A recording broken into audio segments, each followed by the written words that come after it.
picture of what some of our stats look like in the downtown west neighborhood.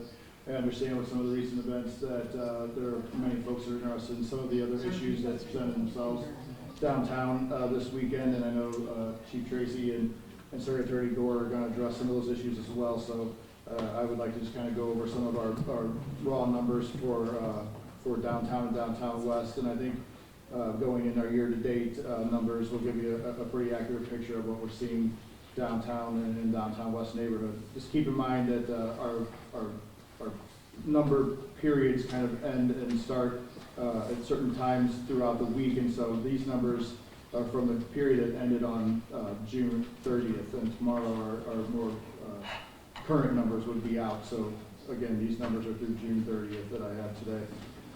So in downtown year to date, we've had 4 murders compared to 4 last year. Robberies, we've had 19 robberies compared to 15 last year for a 27% increase. Our aggravated assaults are 46 compared to 82 for a 44% decrease. Burglaries 30 versus 47 and 23 for a 36% decrease. And felony thefts 113 versus 148 for a 24% decrease. And auto theft 71 versus 97 year to date in downtown for a 27% decrease. Overall crime, we've had 284 incidents compared to 409 last year for a 31% decrease.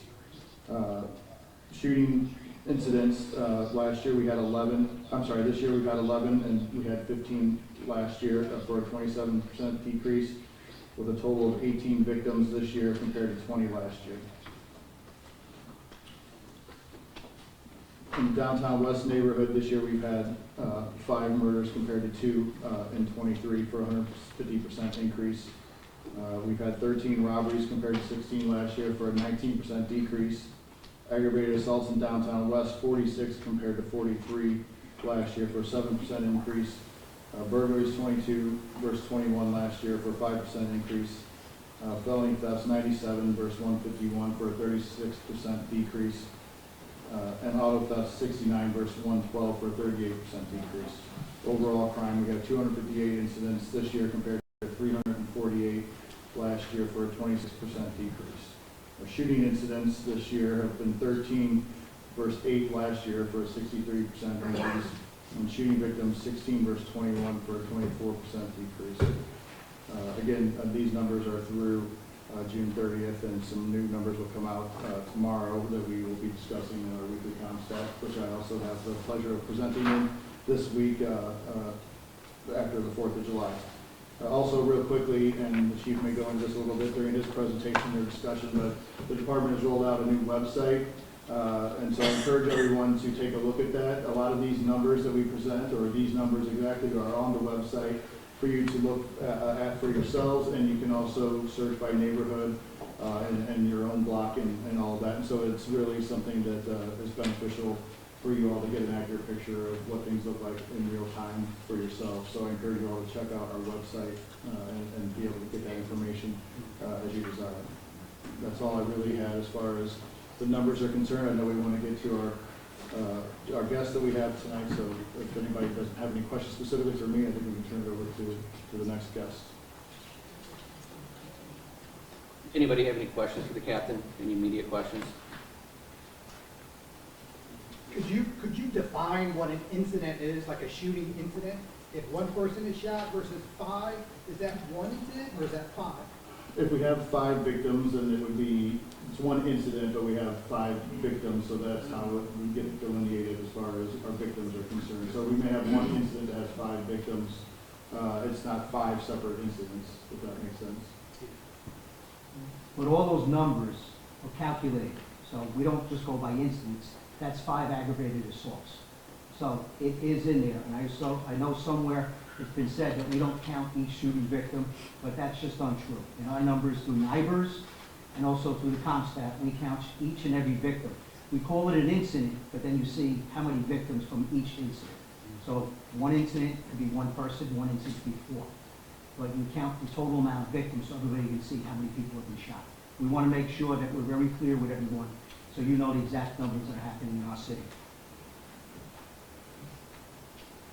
My name is Manuel Shalmal, and I would like to make you aware that there are some judges in the city of St. Louis that are human trafficking the elderly and disabled. And I would like to make you aware of that because I'm one of them that they're dismissing my cases. I've tried to file criminal charges 3 separate times at Central, 3rd District, and 4th, and I was denied every time. Okay, we can have some- We can have an advocate speak to you. Let's get your name, your number, and I'll have victims advocates talk to you. And we can see exactly what situation you're talking about. Okay. And then, there's a sergeant right up there. Give me your name, number, and we'll have someone contact you. Okay. Right over here. Are these incidents that are responded or just reported? Well, no, they're incidents that are reported and officers respond to and take a report So for if this. a victim left from a shooting or if it's on the hospital zone, that wasn't recorded. No, that will be counted. The person goes to the hospital to get aid as a shooting victim. No, if they left before you arrived. We're gonna continue to investigate and find out where the victim is. Yes, sir. Do you find that the perpetrators or the shooters are literally from the downtown area, or from the outside area, or from even the county? I mean, is that something you're not sure of? I mean, I don't think that there's, it's across the board a bit. I mean, we have some that are part of downtown area or live downtown. We have some that come from other parts of the city. Some that there's no pattern as far as that's concerned. As far as our perpetrators, they can be from the county, city, or in the downtown neighborhood. It's a regional issue. It's a regional issue. And I'm not gonna go into any specific incident because of victims, but I will tell you a good amount of victims are from outside the city, as well as some of our offenders. But we do have a good share.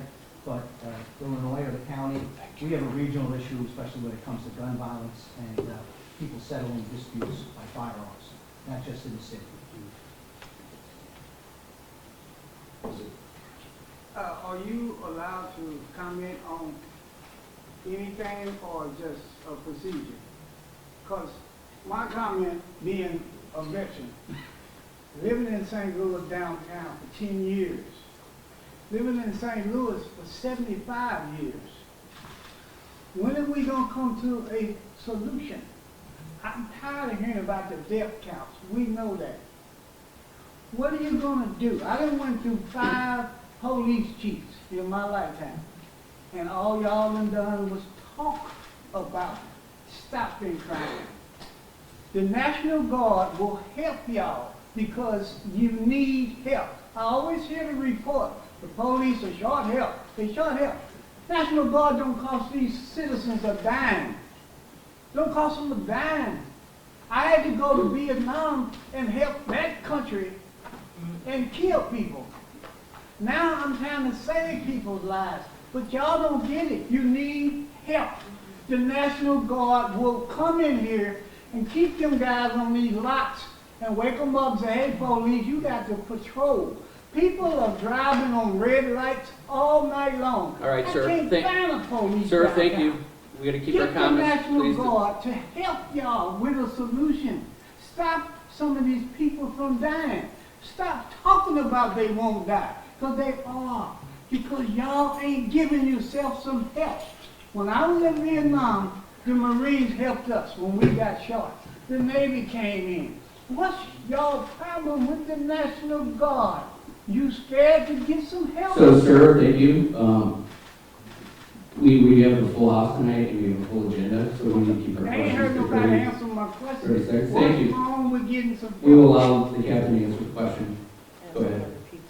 I knew this is just about come out in the rain, y'all. You're just gonna talk about saving lives like you've been doing for 50 years.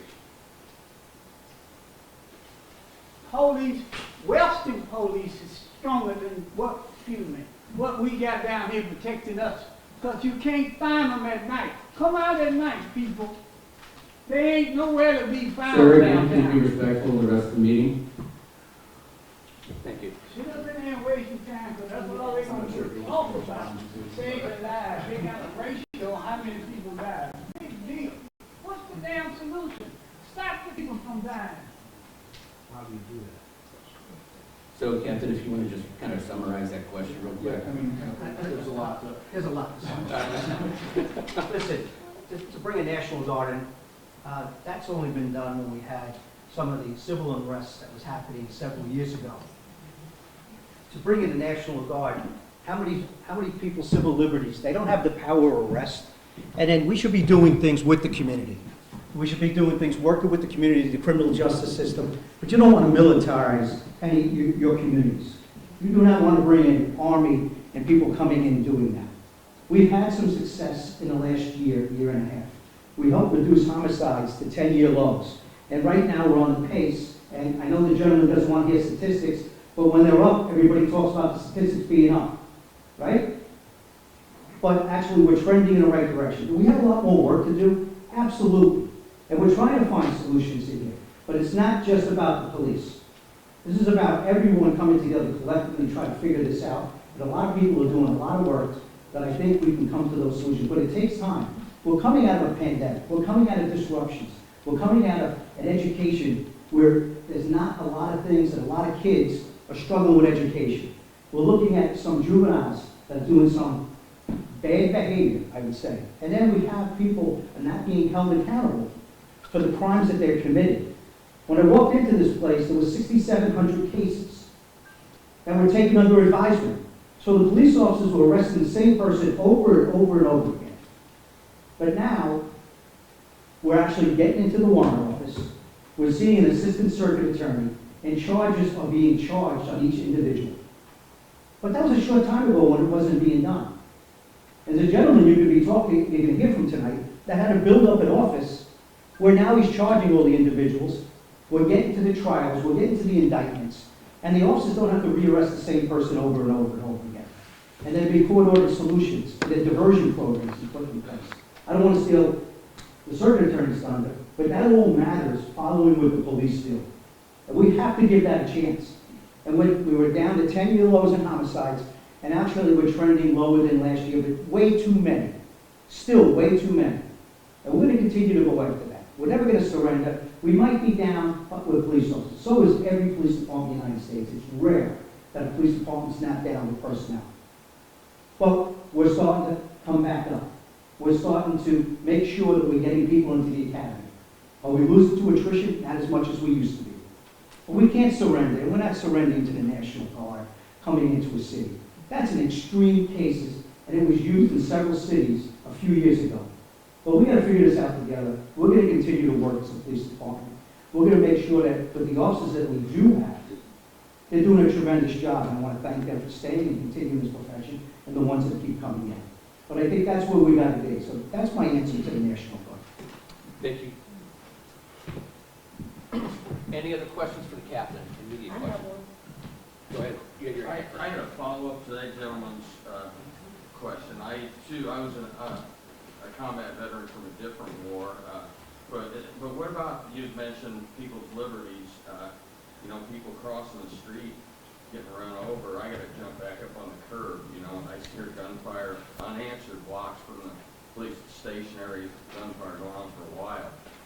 Fireworks all night, street racing, within earshot of the police department, because I live near you guys. And what about the state police?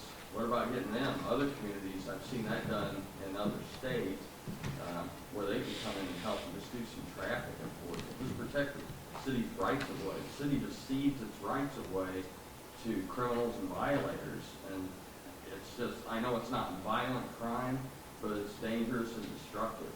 Well, it sets the tone of lawlessness that other crimes, if you don't take care of the little things, bigger things are going to happen. More violence is going to happen. And I just talked about all these jurisdictions being down in personnel. I'm not here to talk about other jurisdictions, but if you go do your homework, Kansas City, state police, they are suffering from the same things that we are. They don't have the discretionary resources to be putting in other places right now. So they're not at full strength. They're not at full strength either. It's not a St. Louis issue. So what we got to do is we got to come together and find solutions on how we can do things more efficiently, strategically. And when it comes to the lawlessness with traffic, that really came out of, in the last city I was in, I see it in this city, there is behavior that needs to be changed. And there's some of the things that we're doing with technology, how red light cameras, speeding cameras, love to bring them back in. I know it was found unconstitutional the way it was done in the state, but it's civil court summonses in other places. But our officers are working in conjunction. If you go on our website, and we do put that out, and we proactively put that out, we've done well over a dozen missions with the state police and the county police on the highways in specific neighborhoods where we are giving out summonses to some of the high impact areas, and we're moving throughout the city on top of what the district officers are already doing. So there is cooperation. If you go on the website, it gives you the amount of summonses and the amount of things we did in an 8.5 to 10-hour tour. And we are out there doing it, and that's a great suggestion. We are doing it. With this new website, and then also when it comes to public information and communications, part of the whole thing, communicating to the public, sometimes we don't do the greatest job in the world in the police department. We try to push it out. So one of the things coming in, I mean, it's 18 months that I've been here, but coming in and look at some things that I think keep doing the things we're doing right, try to improve on some of the things I think need to change. One of the things was communication. One was the website. It was built in 2009. 15 years later, that's a lifetime. We've had that whole thing revamped so we can bring ourselves into 2024, and we're able to leverage it to get the narrative out of what we're doing, good or bad. But I also brought in a person that kind of came to the SLMPD side from the media side, and they all know it's been a former colleague. So Mitch McCoy is here from Fox 2, and he came aboard the St. Louis Metropolitan Police Department to try to get the things out that you just talked about, that these community meetings, it's great for me to be here, it's great for Captain Stanford to be here, but you should be seeing on the website, we're looking to get a communications plan to the public externally, and then some stuff that we need to do better internally. So we are doing that, sir, but when it comes to, the others don't have the horses either to do this. They're all down, and we're all competing against the same pool of candidates. Think about that. So we are going out, we're finding ways, you're seeing things up on the billboards to bring more officers in, and I'm seeing more applicants now than I have since I've started in St. Louis, which is a good sign to start seeing maybe people know, coming back into this noble profession, and we can get more officers on the street. I have a comment. I have a question. Thank you. This is when it just started. Yeah, thank you, everybody. Thank you, Captain Stamper. We're going to move on to our guest speakers. I'll be back up here. Yeah. I have a comment. I don't have a question. I just have a comment. You talk about doing something about the little things, and what's So the good we're gonna of bring back red light cameras? We're going to bring the chief back up, and he can take more questions. Just 1 second. Thank you, Captain Stamper. We really appreciate it.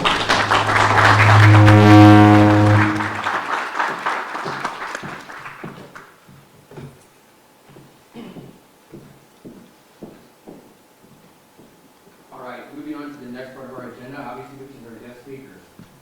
Chief Robert Tracy and Circuit Attorney Gabe Gore.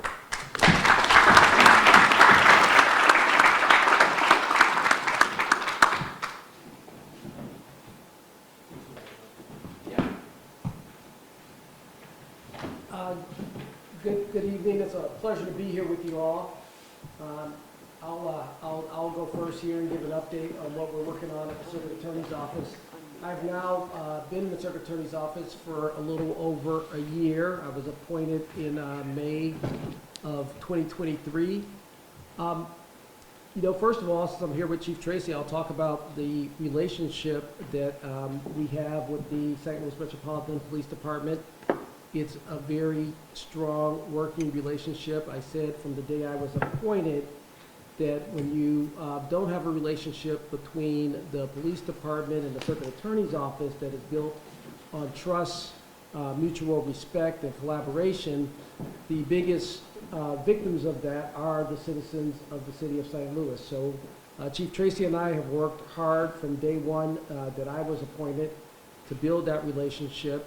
And as Chief Tracy already referenced, the most kind of direct interaction between the Circuit Attorney's Office and the St. Louis Metropolitan Police Department occurs in the warrant office, where we process and make charging decisions on a daily basis. And that is really how we support the work of Chief Tracy and his officers. So, for instance, when I was appointed circuit attorney, there were 6,700 applications for warrants pending in the circuit attorney's office that had not been reviewed. What does that mean? That means that there were 6,700 instances of police officers going out, conducting investigation, doing the hard work that's necessary to build cases, and not having those cases acted upon. I have been successful in putting a team in place of a lot of very experienced prosecutors and some new young attorneys, and that team has gone about working their way through those 6,700 applications for warrants. Importantly, in those 6,700 applications for warrants that had not been reviewed, there were several hundred violent crimes in there, and some of them were the same alleged offenders committing the violent crimes again and again. So one way in which I know that our work has had an immediate impact on public safety is that those repeat violent offenders, we've charged and are holding them accountable. And where appropriate, where we have alleged offenders who, based on the allegations against them, based on their criminal histories, are people who we believe it's demonstrated pose a danger to the community, we seek to hold them without bond pending trial.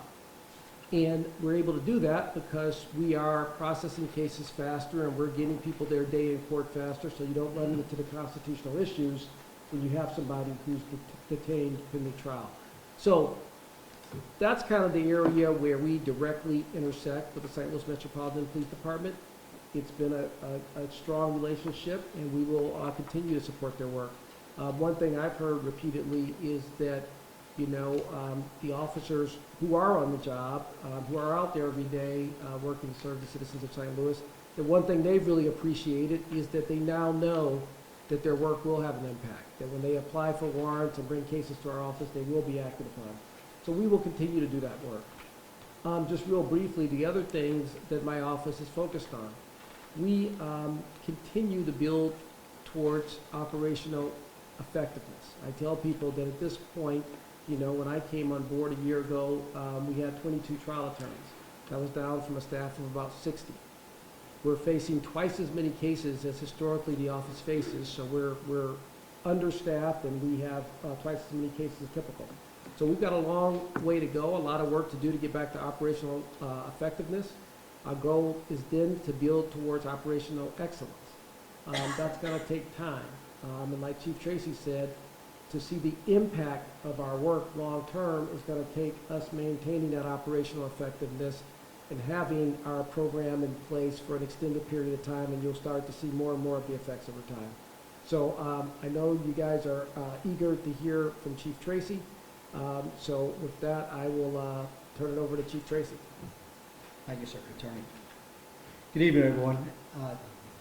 Starting January of last year, 2023, one of the things coming in, when you take a look at the police department, you look at how we're doing accountability, how the officers are doing, how morale, how we're doing recruitment, what's going on with retention, and just very quickly, one of the things that helped with morale, two very important things. First, the mayor gave him one of the largest raises in the history working. I see Nancy Cross working with her team for the administration, and the officers are at least competitive now with the surrounding areas. We were training people, and then other departments were taking them.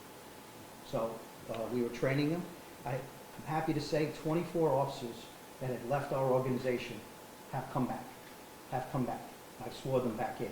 We've had, we're on a 4th academy class graduating, and we have one more ready to graduate and another one that we're going to put in. So that's helping. But the other thing that helped was that sometimes the cops and the police officers were demoralized, as well as the community. When you continue to arrest the same people over and over again, and especially for quality of life crimes, which is broken windows theory, which is looking at the little things to make sure the bigger things don't happen.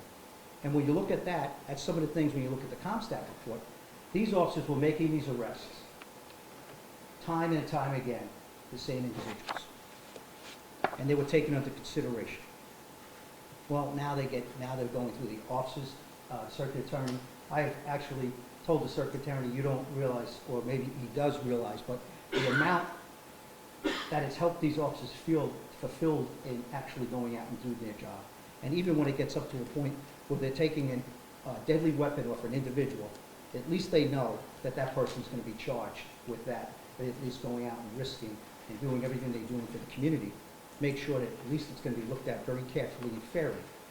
Those are the two things that I thought really started to help things. And on top of everything, I talk about a CompStat process.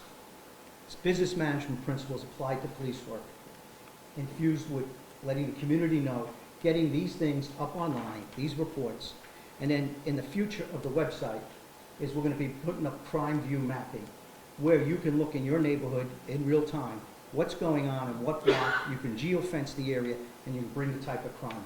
It's anonymized because we got to protect victims. It doesn't go to the exact address, but it goes to the block address. And so you don't have to wait to this meeting, you can see what's happening in real time. What I love about CompStat, it does a comparative analysis. So if we report out this week in a certain district, we had 4 shootings, so what does that mean? We had this many crimes. That's living in the present. How are we doing in the past? Are we getting better or worse? Are we looking at patterns and trends and getting the intelligence information and using technology and using good detective work and crime analysis to make sure that we can get the ones that are committing those crimes? If they're doing burglaries, if they're doing robberies, we can use all those things and make sure that we're looking at patterns and trends, not just from a citywide level, but we can take it down to a patrol area, north, central, and south, and then take it down to the district level, 3rd and 1, 2 for the south, 3, 4 for central, and 5, 6 for the north.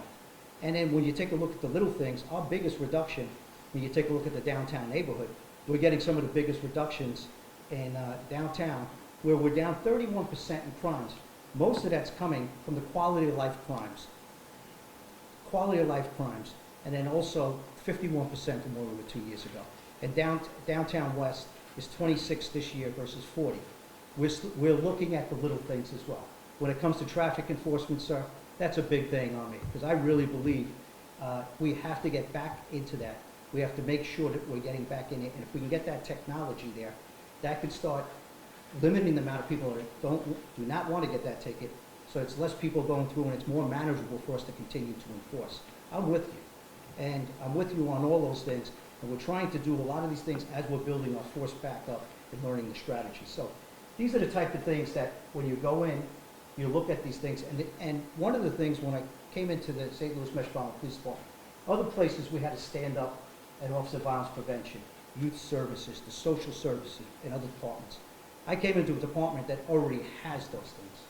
And then I'm a big on diversion as well, because a person, let's prevent them from reoffending, and I know the circuit attorney's working on some court-ordered things and diversion programs and building that back up. But in the meantime, our administration, the mayor's leadership, and Will Pickney's here, and he's doing the Office of Violence Prevention. We were trying to hit this from so many different levels, and then working on the East-West Gateway Security Initiative, Save Lives Now.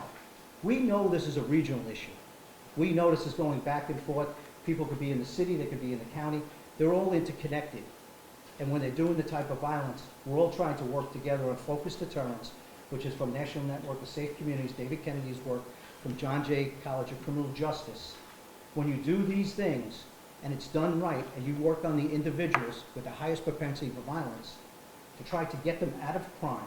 But if they want to continue to do that, we want to make sure that they're not harming the community, and then there'll be prosecution, and they won't be doing that again. But we're going to give them options out of it, not a choice anymore. We're going to give them options with the moral voice of the community, and then the social services. So it has worked in different places, and I've watched crime go down exponentially.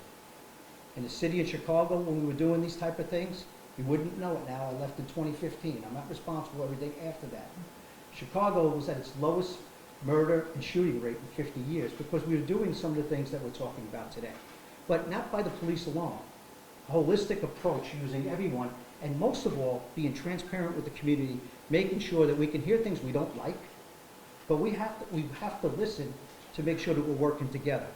So we can make sure that we have these successes, we're all doing this together.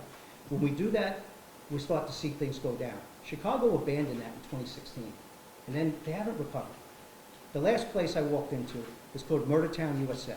I was the first outside chief in 230-year history. I'm the first outside chief here in 200-year history. That was called Murdertown, USA. and doing all the things with the community, working with the civic association, working with the elected officials, working with stakeholders, civic associations, the clergy, the schools, the hospitals. When we do all these things, the not-for-profits, the rest of the criminal justice system, we were able to reduce murders by 60% after 6 years when I left on January 6th of last year. Very proud of that, not because of all the work we did, but we did all the work together. And I've been in places where people say, Chief, it can't be done. I also worked in a precinct, in 3-4 precinct. I started in 1984. But I worked in a place that had 120 murders in almost a 3-mile radius. Working together, the community, and some of the basic things that we talk about here. Comstat, a man named Bill Bratton coming in and bringing it to NYPD. That place had less than 5 after 20 years.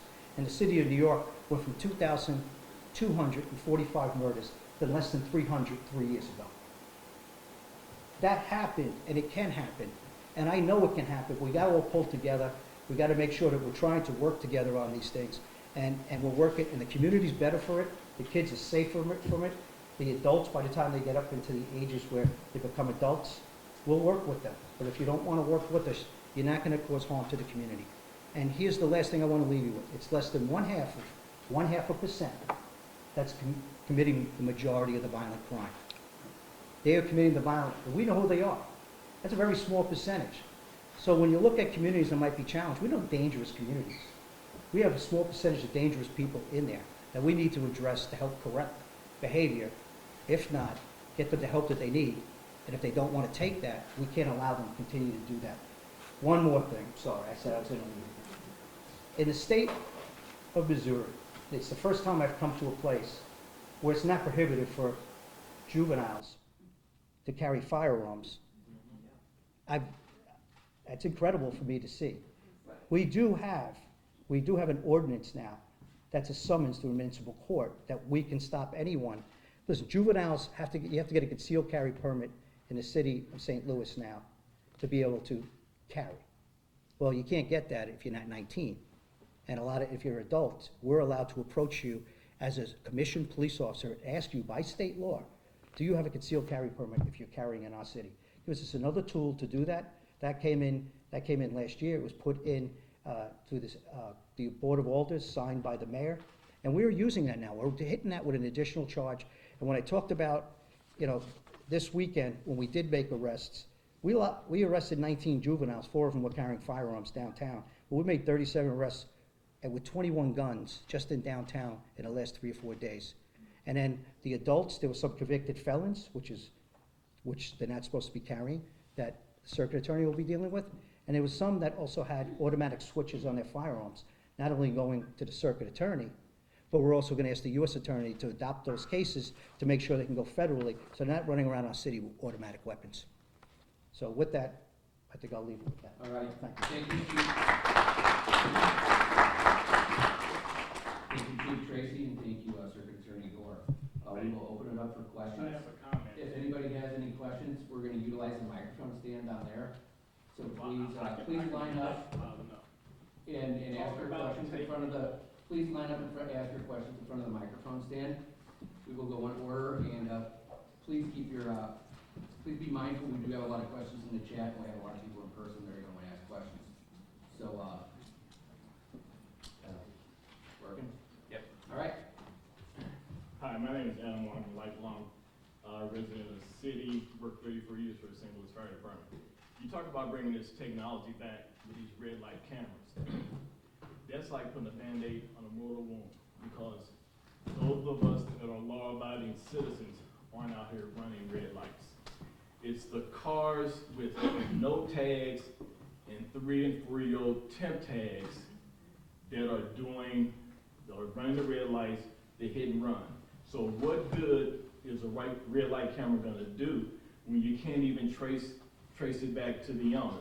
In the city of Philadelphia, if you're stopped and your car is not properly registered, you don't have insurance, the car is impounded. It's gonna take a collaborative effort between the state and the city to do something about this, because the city and the state are missing out on thousands of dollars in sales tax. So again, If a guy's got a temp tag on his car and he runs a red light, how are you gonna find out who he is? I've seen police drive right by cars with temp tags on there with 3 and 4 years old, and nothing's been done. Well, I'm with you. I agree with you. Well, thank you, Adam. And coming to the state, there's something that I know the state legislature, and I don't know if there's any reps that are here, but it's something that they're looking at. I did buy a new car. One of the promises of when you take your wife 800 miles, she wanted a new car, so I had to buy her a new car. But I bought it here, registered in the state, and I was pulled it off the lot. I said, where is, where do I pay my taxes to get my real plate? And a lot of other states, you get your plate, you're not allowed to pull it off with a temporary. And what happens is that leads to behavior that your temp tag expires and you don't pay for it. And that all snuck up on me. And you better not have the police chief with expired tag, make sure my wife got over there a couple of days before it expired. But that has to be addressed where it should be taken care of at the dealership. That's a smart way to eliminate some of the issues. But then you wouldn't have the expired tag. But then after you do have your plate, they're gonna expire. We wrote 32,000 moving summonses last year. 7,200 of them were for expired tags or no tags. The next thing is, can we start to impound them and do things like that? These are all the things, everything's on the table. But I wouldn't take away the technology, because the technology, there are some individuals that I'm seeing, behavior that I've seen since the lockdown, since people who are driving. In my last city, just like I see in this city, and then I talk to chiefs around the country, people are not obeying traffic laws because it's become behavior. And we got to pull that behavior back. And I've actually seen people with kids in the back seat that had regular tags. You know why they're running the red lights? Because they know there are no red light cameras here. So when you say you're going to stop, some aren't. So I'm trying to limit the amount of people, because then our officers can be more efficient about the ones, no matter what happens, and when they have the expired tags, that we could start to do that enforcement, but have more manageable, because we've gotten the help of technology. We're still writing those summonses, and we got to take a lot back. There was an amnesty period here as well. That has not helped, and there's some things that, when I say amnesty, about registering your vehicles, we got to get back to what we were doing. We're coming out of the pandemic. We're with you. Traffic is huge. Traffic also leads to a sense of lawlessness. We've slowed it down downtown. We've had an incident that happened over 18 months ago, and it's one of those things that's one of the top issues that our traffic division and also our district are. Please go to the website, look at the missions we're doing. It's a start. It's a beginning that we got to go after this issue. So I'm with you, sir. Thank you, Mr. Gore. Does your office, just to clarify for everybody, your office, do they prosecute the traffic tickets, or is that done by another office? Yeah, the traffic tickets are ordinance violations. Those are prosecuted by the city councilor's office. Those go to municipal court. What we're doing with the driving violence issue that people are concerned about is we are focused on the cases where the reckless driving results in serious bodily injury. And those are cases that are a point of emphasis in my office. Every single one of those cases comes to our rec committee for review, and we are prosecuting those to the fullest extent of the law. So that's our focus on that. But those cases typically only come to us if they do result in serious bodily injury. But we want people to understand that if you drive recklessly and that's the result, you're going to be held accountable to the full extent of the law. All right, thank you. Next question. Yes, my name is Amber Cole. I don't agree with, it is a behavior. It is a learned behavior because they're not getting stopped and they're not being accountable for it. Parents are not being accountable to the children. The children is going reckless. What you see in downtown is the same thing we see in North City, North Portland. It's the same identical thing. I've been crying about O'Fallon Park for the longest. And what you see in downtown is what we've been seeing for the last 3 or 4 years. Now you see it. So it's not escaping, Chief. It's not escaping because we keep on giving, this is ridiculous. Because we keep on thinking it's gonna change without any accountability, without any people being held to the middle. You don't get off the parking lot of a car lot unless you pay. I mean, that's genius. You know, if you drive down the street and you have temp tags that's expired, you stop. People don't even go on the parking lot of stores. And as I got handicapped because I can't walk for people sitting in the handicap and not moving, just looking at you. And we have off-duty police. Now, I can understand the young man that left out of here because that's hurt, that's pain. And you have to feel our pain that we're going through because we're suffering. We're suffering out here, waiting. And so I don't have 6 years. I don't even know if I'll make it in a couple of years. I don't have 6 years to wait for legislation and all that when it can be taken care of. All right, thank you. No, Chief Tracy? don't do that. Don't do that. Don't do that. Because that's what the young man did. You did to that young man, and although he was over. Understood. We do have other Okay. questions though, and we have limited time. Thank you. Thank you. Ma'am, in O'Fallon Park, some of the things we've been doing, we saw in Fairgrounds Park, we started seeing some things that were happening up there. With our major, Donnell Moore, we can continue to talk about what we can do on directed patrols.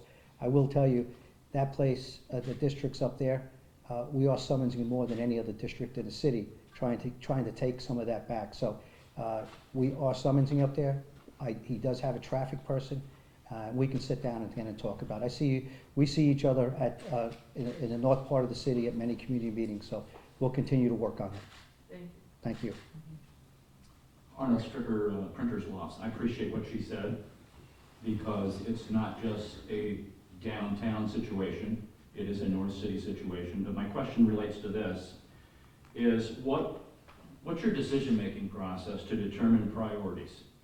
For instance, in the social media post, this is from one of the media outlets, the police department expressed concerns that the downtown area is becoming a gathering spot for people looking to create problems. Well, those of us who live downtown, it's like, no duh. We've known that, okay? Part of this is what happened on the 4th of July parade. There was plenty of police and law enforcement around. That night, there was very little to be seen. And this is the second year in a row in which we've had those kinds of situations happen. And last year, the police department admitted that they were caught unaware, and one would think that there would be a little heightened awareness of what would be going on the night of July 4th. Should the white shirts more go out with the blue shirts? Should we have more of a relationship with St. Louis County Police Department to bring more officers in? What is the solution? What are your priorities in determining your policing? Thank you. Okay, well, first of all, I don't know who said, I don't know who that's attributed to, that we were unprepared or we weren't unaware, I'm not exactly sure, but we look at every operational plan, and we do after-action reviews. And we looked at all our plans from what happened year to year, and we adjust accordingly. And it's exactly what we did. We reviewed the plans, the incident commanders are out there, and we looked at the amount of police that we needed, the additional police that we can have, the officers that are in reserve, mobile, anti-crime teams. We made sure that everybody that was out there, and also when it comes to these type of events, whether we're at budget strength or the strength that we're at. I said, we cancel officers' days off. So unless you have a contractual vacation at that time, we want to make sure we keep the rest of the city safe as we give additional resources downtown for events like this. We will adjust. If you take a look at, if you already know from last year, you saw how we calmed traffic down on Washington Avenue. You saw what happened after Cinco de Mayo. And then the parade actually went, the after-party parade, went to Washington Street. You put all the plans in place to take care of within social media. People can coalesce very quickly We made sure that that's not happening. And when we take a look at what happened the other night, as far as things, we do a very good evaluation. We got a plan in place that is ready for what we are used to, but then also the unknown, or people can coalesce with people that are downtown. And listen, there's thousands and thousands of people that had a great time. And when I always talk, it's a small percentage of people, although it was a big number, but it was small compared to the amount of who we policed all day long and who had all three events. And it was after the event where people coalesced. And when they got together, had to put a plan in place to contain it, to keep everybody safe, keep our officers safe, and make sure that we could mitigate that. And that's what we do. Next year, we'll take a good look at this, and we'll have plans in place to see exactly what we can do, change. We're always reviewing our plans. People adjust to us. Downtown started now moving back with people, when we move them out of parks, they started coming back at 2:30, 3 o'clock in the morning. So we adjust to them. I don't want to give up our tactical plans here, because I know some people might be listening. It goes through social media. Some individuals that want to hang out downtown after midnight and or be downtown unsupervised. I want to make sure that we're doing the best that we can, and we're making sure that we have the right amount of officers, and we put them in place from operational plans. So taking a look at this, I had an after-action review the next day, make sure that what we did, and then also another after-action review this morning.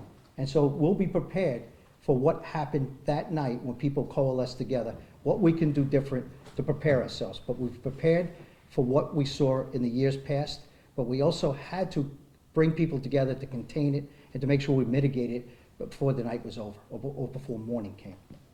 So those are the type of things you have to do in policing, and you got to make sure you be able to adjust, and you have to recognize some things. Even a perfect plan, after the Pride Parade, no one has done a sleeping dragon here in a long, long time, and they held up that parade for 90 minutes. So we got out in front of it to talk about those things, that's something that's not going to happen. We adjusted to that, and it didn't happen, and the same thing's going to happen for next year, so thank you. Good evening, everyone. I'm short, so I echo everything that everybody's saying. I work for the Department of Revenue. I see the bird plates. We're not supposed to have them on the street. Our plates are red, white, and blue. So when you see a bird plate, you're supposed to snatch it, because that means that person is not legal, they may not have insurance, and they could kill somebody. These youth out here that's stealing these cars, you know, you guys gotta do a better job. I've been to other states, like Atlanta, Texas. They get behind those youth, and they pull them over, and if they don't have their stuff in order, they're going to jail. I don't understand. I'm not a punk, but I'm in the house by 8, because these youth out here don't have no respect. Right. And when you say you're holding them accountable, are you holding the parents accountable? You say you got repeaters, send them to the Army. If they want to fight like that, if they want to carry a gun, send them over there. We used to have a program called Scared Straight, and they scared them straight.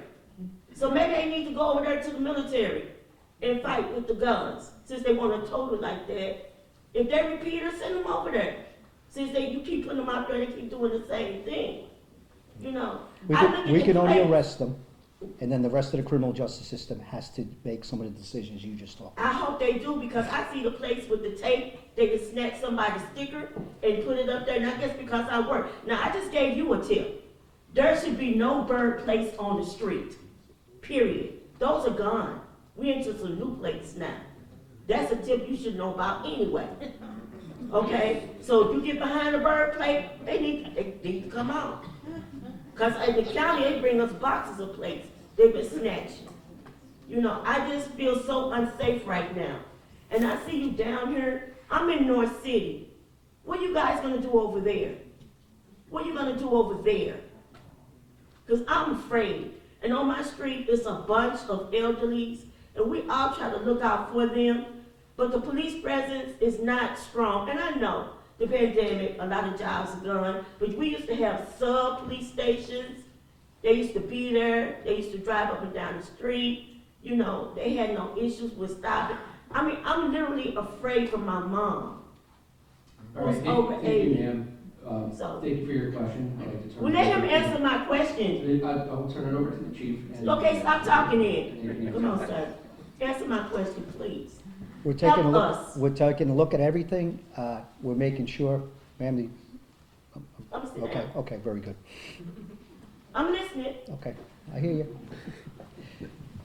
We'll make sure, what part of the city do you live in, downtown or up here? No, North City, North City. McLaren.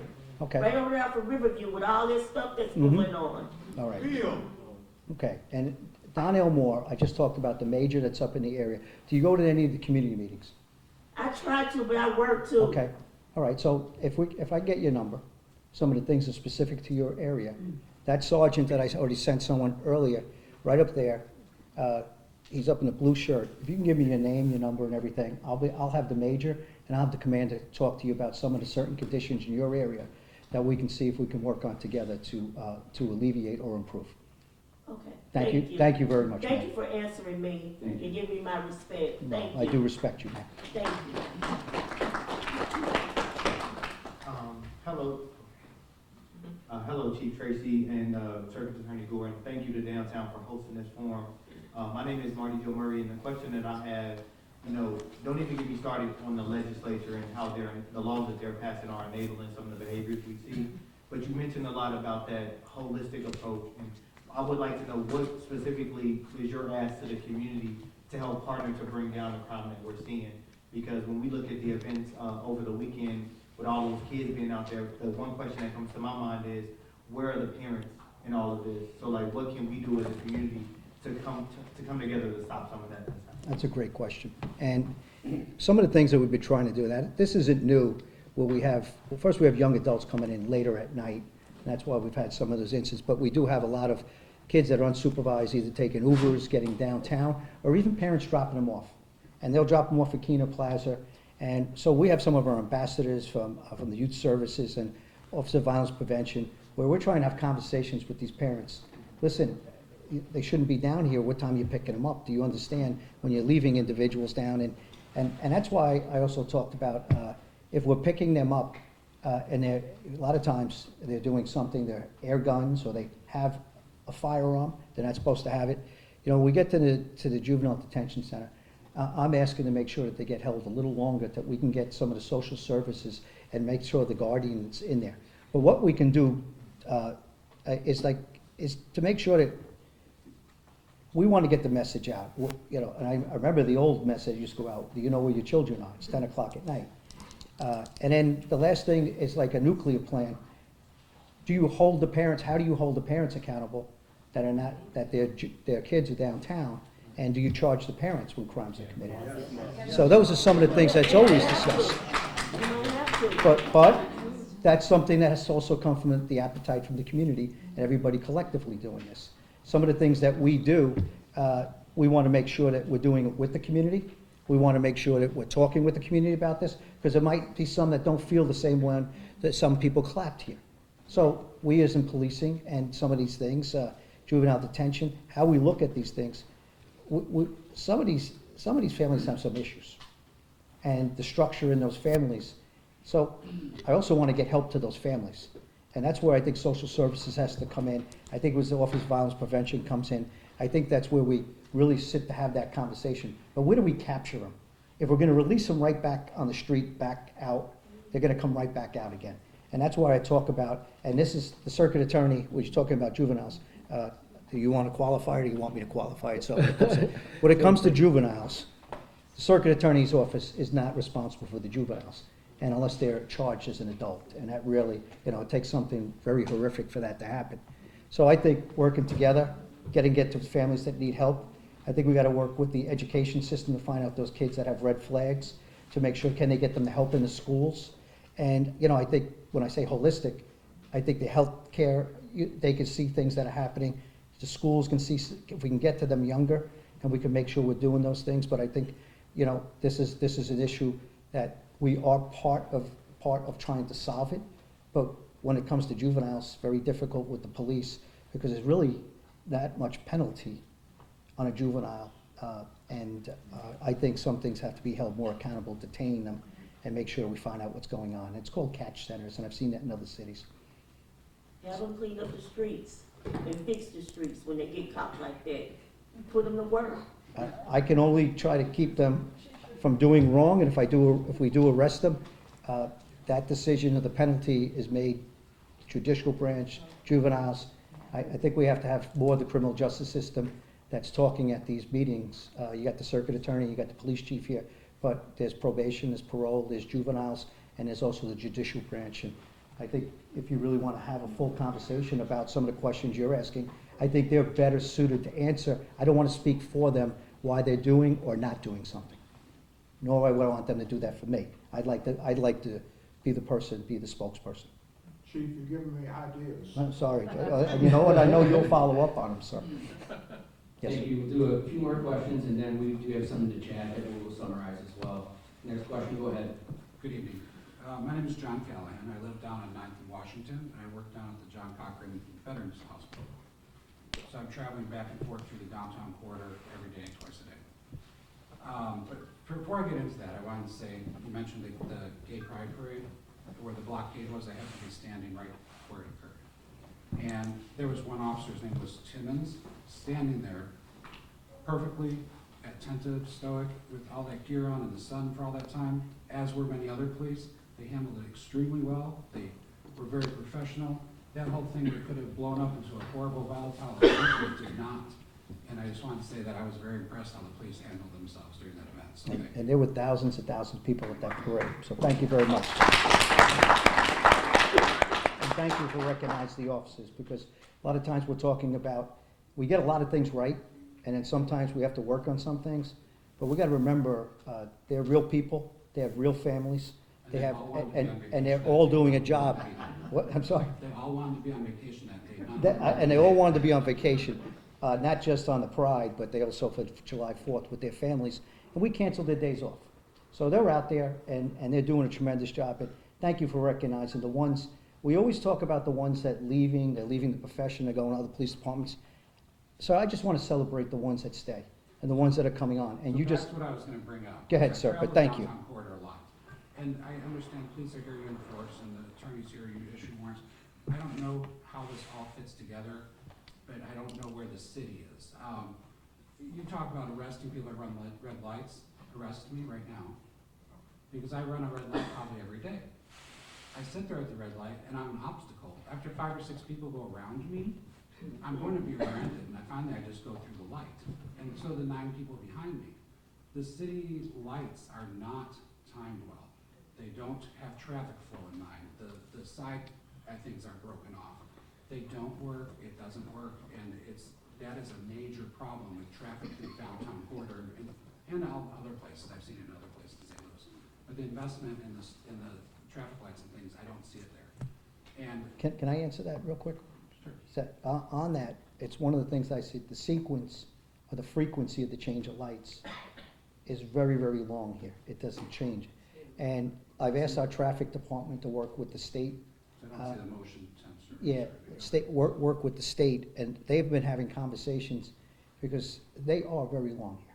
Yeah. They are very long. So I've asked our traffic leaders, can you bring that up in a meeting, see if we can start sequencing, not so you can catch them to go faster, but certainly not wait for them so long. And I hear you. And how all the pieces fit together, I'm not sure, because then I'm parked on the street by the VA. I'm in the hospital all day serving veterans. And I come out and I have a parking ticket on my car for $20. And I'm thinking to myself, really, with all this stuff I watch and see, they're worried about me, parked outside a veterans hospital on Windsor Avenue, and I get a $20 parking ticket. I'm looking at it, it says street sweep. I'm like looking all over for signs, and finally I walk down the block and there's one on a pole that's half that's broken off and it's hanging upside down. And I have a $20 ticket.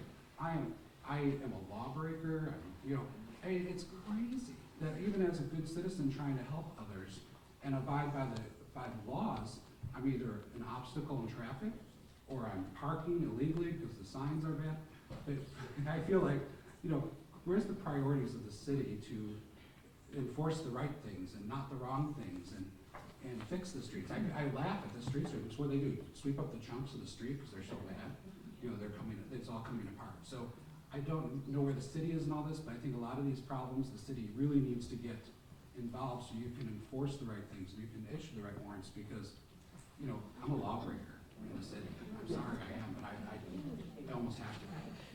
So Well, thank you very much, sir. Thank you for the And some of your information that you gave me, there's other parts where I just don't, I write it down, but I also, if it's not something I can do something about, I will get it to other members of the administration so they can hear your concern.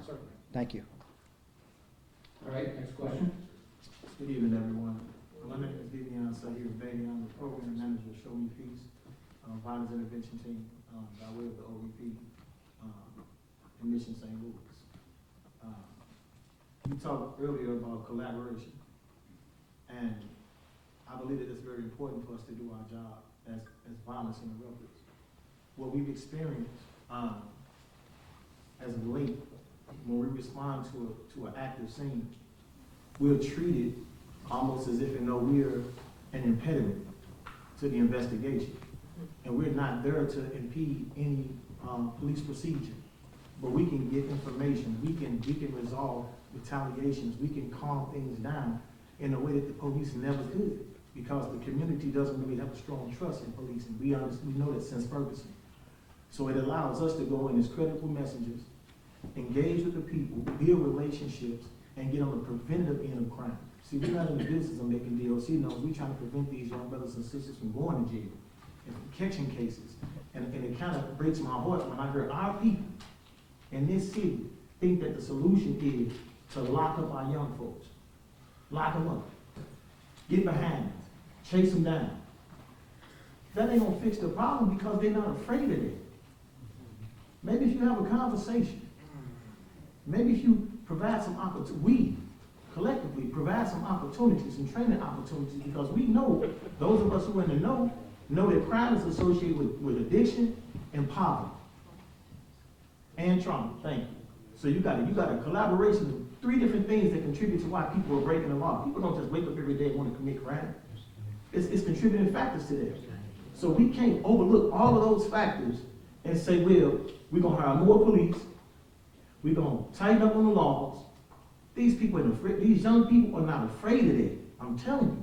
And that's why you get in the downtown. That's why you get in the Old Fountain Park. That's why you get in all these other different situations where crime is doing this here, right? But I can tell you, due to the work that we're performing in our role, we've decreased violence, particularly by 25% in the areas that we work, just by simply engaging and talking to the people and providing resources and opportunities to change. We can't scare people into change, y'all. That's not gonna work, I'm telling you. And I would really caution us as a people to stop thinking we can lock our people up and that's gonna make us safer, make us better, because one day they're gonna get out. And what have you done for them? You just created a monster. So it ain't about locking up the problem, it's about addressing the problem and dealing with it head on from a people, a human perspective. These are human beings, these are not products. You can't just lock them up and think they're gonna go away. They're gonna get out eventually. What do you think gonna happen? How do you think they're gonna feel? All right, sir, thank you for your comments and questions. Thanks for what you do. And some of the work that you just talked about, I went into Focus Deterrence National Network of Safe Communities, Save Lives Now. I know we'll pick these here if there's issues that bringing you into roll calls, making sure you meet the police officers so we can get to know who's out there, who's the credible messenger. Let's work on this, and we'll pick these here. And I'd love you to have a conversation, and let's get together on it. Absolutely. I think it's important for us, man. So we're not looked at it as the enemies of the state, right? We're trying to help, but in our own way. Y'all have a job to do, and we have a role that we play in the process of decreasing violence and harm. So all I'm saying is give us the same respect, because we don't have badges, we don't have guns, we don't have vests. We go into hostile situations on heart and faith, right? So allow us the space to do what we need to do, and really, if we can do what we need to do, it helps y'all. Yeah, let's talk. I'm a big believer in focus deterrence. You heard David Kennedy's work, interrupters. It's worked in other cities when implemented properly. I'm a big believer in making sure that if we can get to a person before we have to arrest them, it really helps, and then they become the people that we get out of that violent crime, or before they get into it, they become our credible messengers like yourself. So thank you very much. We'll pick. Will, are you here? Yeah. There's Will. I know you know Will. So let's set that up. We talked about that, Will, right? Thank you, Director. Thank you, sir. Thank you.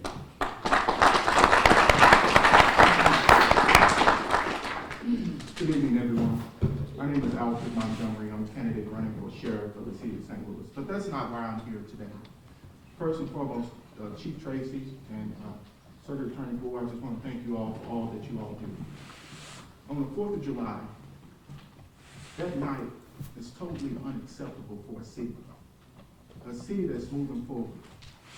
Ladies and gentlemen, what we are dealing with is youth that are very smart. The youth know and understands that the police department and the circuit attorney, hands are tied when it comes to dealing with them in crime. But what I suggest, Chief Tracy, is setting up a perimeter for downtown. We know that they're going to come. What I suggest is creating a juvenile task force for those individuals. What I suggest is creating a curfew for those individuals.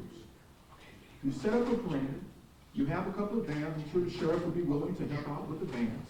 You load them up in the vans, you take them over to 12th and Park, you keep them there until their parents come pick them up. Once their parents come pick them up, then you release them. What that's going to do is two things. Those youth are going to get tired of being arrested and taken back to that same location, or the parents are going to get tired of going to go pick them up from that same location. So that's something that we have to think about. We have to take them out of that area. And youth are very smart, again.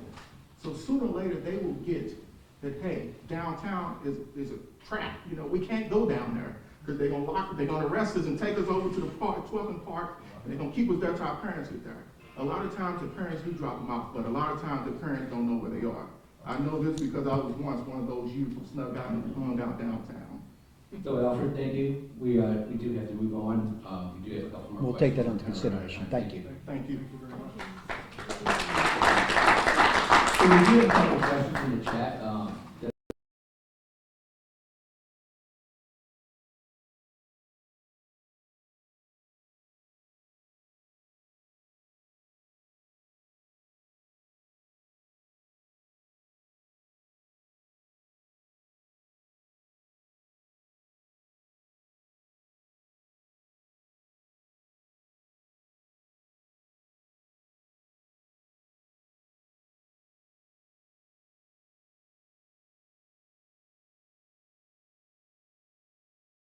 You get somewhat of, you might get some drug dealing activity that's caused some of the violence amongst some of the unhoused or individuals down there.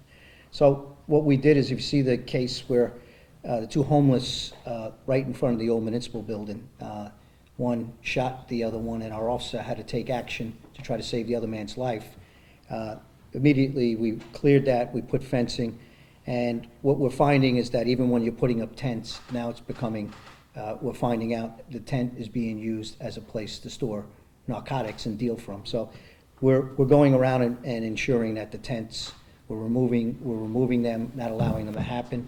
And, you know, it's a ground game, and at the same time, you have to, where people are in their life, you don't want to take away their dignity, and especially some of the unhoused. And, you know, we do have places for them to go. Some choose not to. Some choose not to go for the services that we have. And so you're dealing with some addiction issues. You're dealing with some mental health issues. You know, so we try to have a compassionate way that we go out it, but when violence starts to happen, and, you know, regardless of that, we've taken action on some areas, and then as that continues, we have to take a good look at another area where we're starting to see unhoused and also people that are congregating, loitering for the sense of dealing drugs or just hanging out there. And we're going to take a good look at that as things continue to happen. And we're also finding solutions with the administration, with housing, where we're putting them, treatment. So these are a lot of things that we have to do. And if they are committing crimes, I think some of the things, once they get into the system, that's where the diversion or court-ordered treatment can happen. And I think that's why I believe when we had 6,700 cases, we weren't doing anyone any favors thinking, oh, they're a victim of being homeless or unhoused. I feel that there were other things that are happening if they were committing crimes, that we can get them the help that they need. And I think that's some of the things we got to continue to work on. Okay, thank you. And then we have two more questions at the microphone, and then James has a question from somebody in the back. So if you want to go first real quick. Yes, yes, my name is Roger Simmermaker. I'm at Tucker and Washington Avenue. And you talked earlier about paying attention to the small things so they don't become bigger things. Anything can happen at any time. You don't always know what's going to happen somewhere downtown. But one thing that seems like it is predictable, it would be like the low-hanging fruit, is the racing of the vehicles through the town at night. It happens every day, every night. I'm not there looking at the car, so I don't know if they're speeding or driving recklessly or not. You hear the racing of the engines constantly all the time. So being that that is something that's kind of predictable, is there a reason that's not being followed up on or paid attention to? Is it manpower? I know it's not a homicide, it's not a assault, things like that, but like you said, pay attention to some of the small things so they don't become the big things. Yeah, and that's why we've created, so we know that's, I'm being told it's a cultural thing here where people come in, the muscle cars, they come in abundance, they want to show them off, they want to rev their engine. So we used to just have a cruising detail to make sure that they weren't going downtown, they're not in River Park, they're not going into where they started taking over Fairgrounds Park. They moved to different areas. I will tell you that we have made a dent where even on social media, a lot of them are talked about, we're not doing cruising. If there's individuals doing it, we have to go after it on an individual basis. So we're going after them coming down and doing that type of behavior, especially on Washington where they like to cruise, but also in Riverview Park up there. They're going up there, and when they don't comply when we're pulling them over, we have tactical stops if they're not going to pull over for us, and we will tow their vehicles and we will impound their vehicles. And there's been dozens upon dozens that we have done, and then it's one of the things that you just saw Captain Stamper, who's here. You see Major Pierre Benoist, who's the major over 3rd and 4th District. Times of day, coming to these meetings. They're going to stay afterwards, as well as my sergeant. I'm here to grab information. Let's talk about that. That's why I have them here. So it's not just coming from the chief. They're seeing the concerns of the community, because they're lower to the ground, and I got to give them the tools to get the job done, but they're the ones that are going to be doing the day-to-day operations in each one of your areas. So Captain Pierre Benoist and Captain Chris Stamper are right up top. If you could talk to them about some of those things, we'll take a look at that. Thank you very much, sir. Thank you.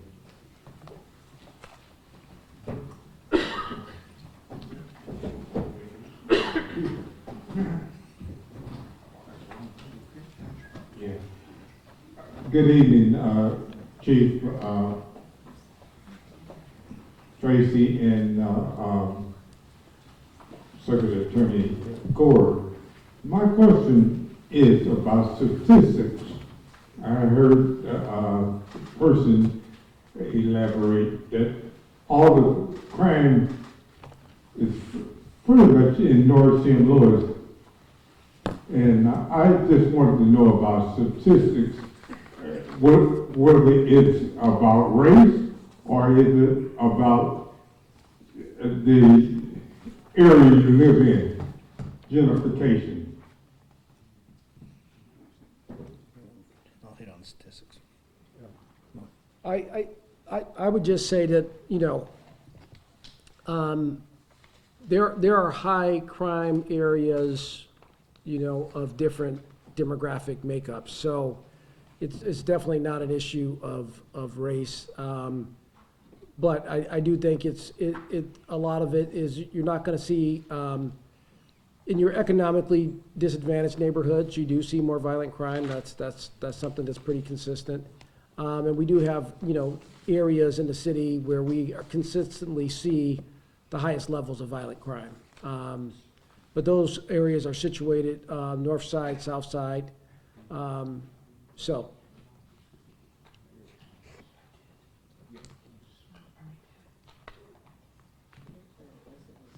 All right, any other comments from the circuit attorney or the chief tonight?